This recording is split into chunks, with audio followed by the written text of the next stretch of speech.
Canada maintained their proud record of having qualified for every Rugby World Cup after a home and away playoff against the USA in July 2009, but they didn't have things all their own way in the first leg in South Carolina.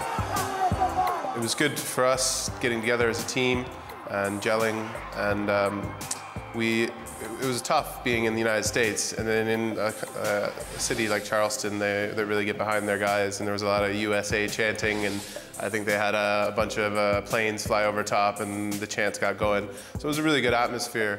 You know, we had a plan how we wanted to play it, but I just don't know whether the occasion got to us, and we were played right within our shells, and in the end, you know, the States, they deserved their 12-6 win on that, and you know, they put the pressure on for the second leg because of it.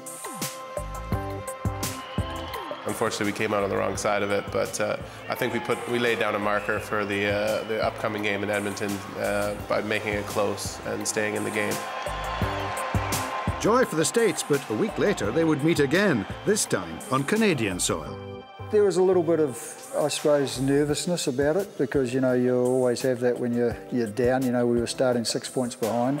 On that particular day, you know, yeah, we played some pretty good rugby. I mean, they had a player sent off, which benefited us hugely in that respect. But the boys were right up for it, and like I said, you know, they scored some good tries and came away with a good win, and you know, which qualified us. It was amazing to know that we were in the pool we wanted to be in and face New Zealand and everything. It was awesome. Playing the All Blacks at home will be quite a challenge, but this Canadian team are not casting themselves as the plucky underdogs of Pool A. French on their day can anything can happen, right? They can be the best in the world beaters, or they can have a bad day. So hopefully we can take that game. And then the other two games in our pool aren't easy either. Tonga and Japan, they're both come a long way. The top three teams in the pool qualify for the next World Cup, and if they qualify for the next World Cup, they get the IRB funding, etc. Which, you know, we're a Tier 2 country, and our major funding source is IRB funding, and if we could get some certainty around that would be a massive boost for us. So to do that, you've got to finish third at least, or in the first three. So you know, there's a couple, you know, France and New Zealand are obviously the hot favourites for our group, and then there's three other teams that are you know, all be looking at least that third placing.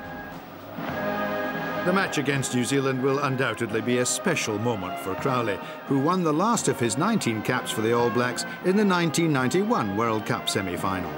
So I haven't really thought a hell of a lot about that particular game, actually, because, you know, we'll pay attention to each game as it comes, but I'm sure as the anthem's been sung and all that sort of stuff, you know, it'll be possibly a little bit emotional, but, you know, I'll be singing the Canadian anthem on that day. 1991 was also the only time Canada have reached the knockout stages of the tournament. So can they match that achievement this time round? Every team goes in there with a chance to win it, and that's the dream as a kid growing up, winning the World Cup, holding the Webb Ellis trophy above your head. And for a time there, you're in that dream, you're in the mix to make that happen. So whatever happens in the World Cup, it'll be good. It'll be a great experience.